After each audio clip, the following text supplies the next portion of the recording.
Good morning. I want to start getting into three specific cases that we had at Dowdy Ferry. Of all the cases, I think these illustrate best why we're not getting anywhere with the city and how broken the system is. And I'm presenting these particular cases not because I'm trying to point the finger at anyone or throw anyone under the bus or get anyone into trouble or start a riot. I don't want anyone calling the city over all this stuff. But I do want you to understand what we're up against and what's going on that's causing so much problem and confusion, causing us to not really be getting anywhere with Dowdy Ferry. So I'm going to start with a case that our very first case that we reported to DPD in September of 2015. On September 15th of 2015, a rescuer found a dog on the side of the road, not in a bag, not in a crate, not covered with a tarp. No, it was pretty mangled, but kind of questionable as to whether or not there was abuse. But she scanned that dog for a microchip. And at the time, she didn't have any way to get the information from the microchip. And so she posted the scan number and a photo of the dog on Facebook. I'm going to place a picture of that Facebook post here. She asked for help getting the information, and she did get some information from some people who were able to call the microchip company on her behalf. And it turned out that the dog was registered to an address that was 9.5 miles away from Dowdy Ferry. So she was initially concerned that maybe the dog had been stolen or maybe the dog had been dumped. And so the next day on September 16th, 2015, she reached out to the owner, who will call Mr. Smith, and says, she found his dog. She had already called 311 to pick up the dog. And there was a language barrier between herself and Mr. Smith. And but she was able to convey that his dog was deceased. So so like I said, she did call 311. We have a 311 number for that. On September 19th, the same rescuer found two dead dogs.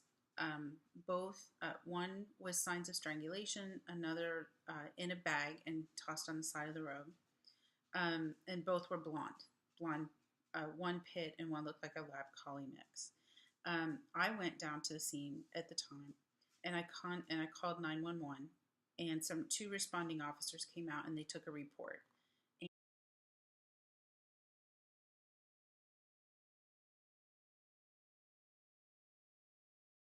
And we asked for a necropsy to determine if there was to determine the cause of death, to determine if there was any abuse. This was like in the first month that we started looking into this issue, and we had just worked out the system with Chief Stokes at DPD to try to get some investigation, get more information about the dogs we were finding, to see if we could get some leads on animal abuse.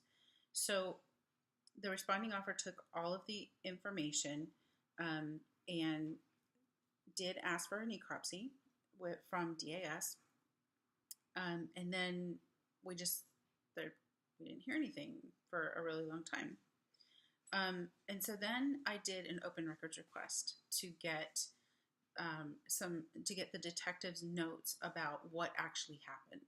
And when I tell you exactly what happened in this investigation, you'll understand why it's so important to have transparency in these investigations.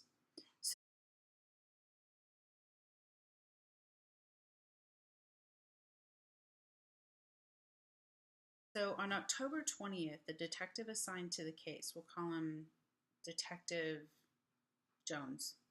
Detective Jones put in his notes that there was a microchip present on the two dogs that we asked him to investigate, and which shocked me because I knew that we had already scanned for microchip. We didn't find any, but that's okay. I mean, maybe they found one during the necropsy. So I thought, well, okay, he must have gotten a microchip number from the necropsy. So I continue to read on. He doesn't note the microchip number in his case notes, but he does say that he visited an address and the name, the ownership. So I looked up that address to find out who lived there, and the name of the person who owns that property was Mr. Smith, the gentleman whose dog the rescuer had found on September 15th and contacted, but whose address was actually 9.5 miles away. Well, this address that Detective Jones had gone to visit was just within like a mile or a mile and a half from where the dogs were found. So it was just like, okay, that was really weird. So we have this Mr. Smith who used to live at an address where a microchip was registered for the little black dog that we found on September 15th.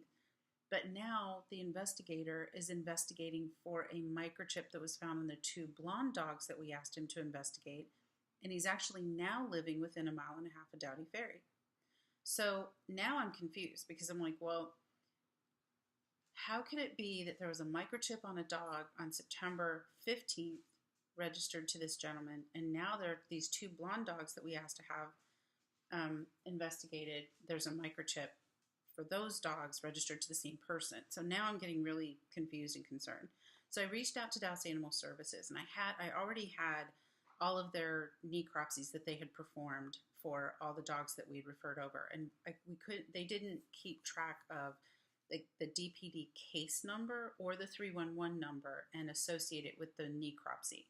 And because when we couldn't track it by date either, because they didn't, sometimes they would hold dogs for necropsy in the freezer for a few days before they would do a necropsy. And of course they have necropsies coming in for other cases as well. So we were never able to match them. The manager at DAS says, yeah, I did those necropsies, but she did confirm that of all the necropsies that she had done for our Dowdy Ferry dogs, she had only ever found, actually at that particular point in time, she had never found a microchip on any of the dogs that we had necropsies done from the Dowdy Ferry area. So now I'm thinking, okay, where did he get this microchip then if DAS didn't find a microchip on the dogs that they did the necropsy for? And remember, we asked for the 2 blonde dogs to be investigated, not the black dog. So it turns out that when I started doing some research, it turns out that the Detective Jones, instead of investigating the 2 blonde dogs that we asked him to investigate, had actually gone onto Facebook for this rescuer and saw the microchip for the black dog that had been found, a week before, and or several days before. No, it was a week before. Sorry, 4 days before, and he used that microchip number to track down that dog, and he didn't actually investigate the 2 blonde dogs. But what's really disturbing is in his report, which I'll post a copy of, he makes the conclusion that he puts in his report that the rescuer actually found the dogs that we asked to be investigated, insinuating that the rescuer found the dogs on September 12th, or I'm sorry, on September 15th, which was actually the day she found the black dog, and waited until September 16th, or I'm sorry, getting my dates confused. She found the black dog on September 15th. The 2 blonde dogs were found on September 19th. In Detective Jones' report, he indicates that the rescuer found the dogs on September 15th and held them until September 19th and then called them in. So maybe he just made a mistake. Detective Jones did not respond to the scene. He never saw the blonde dogs. The blonde dogs were taken to DAS for necropsy. So some confusion between 2 blonde dogs that he was asked to investigate and 1 black dog that was posted on this rescuer's site, 5 days before, may have just confused him. It was like the first case that was asked to be investigated. He was trying to wrap his hands around. I'm just going to give him some benefit of the doubt here. But some interesting things happened after that. I was called into the office of a city employee and advised that rescuers were planting dogs at Dowdy Ferry and that they were investigating that. And they asked me if I knew anything about it. And I said, absolutely not. No one that I worked with would do such a thing. They were all animal advocates, and I couldn't imagine anyone doing anything like that. But I told them, if you find any evidence, please let me know. And if I can support your investigation, I'm happy to do that, because I knew they wouldn't find anything. So nothing ever came back to me. However, in my meetings with the city, every single time I talk to people about this issue, when they give me the time to listen to, to me about it. They always say at the end, we have been told that rescuers are planting dogs at Dowdy Ferry. And even though no one in the city has ever been able to come up with evidence of that, although they've tried very hard, this rumor persists within the city of Dallas. And it all stems from this investigation that was investigated incorrectly by Detective Jones. I've spoken with numerous police officers, city marshals, city staff, employees, and even city council members who tell me repeatedly that rescuers are dumping dogs at Dowdy Ferry. It all stems from this poorly investigated case where they investigated the wrong dog and came to the wrong conclusion. And that's why I'm posting this video, is to put this to rest. There are no rescuers dumping dogs at Dowdy Ferry.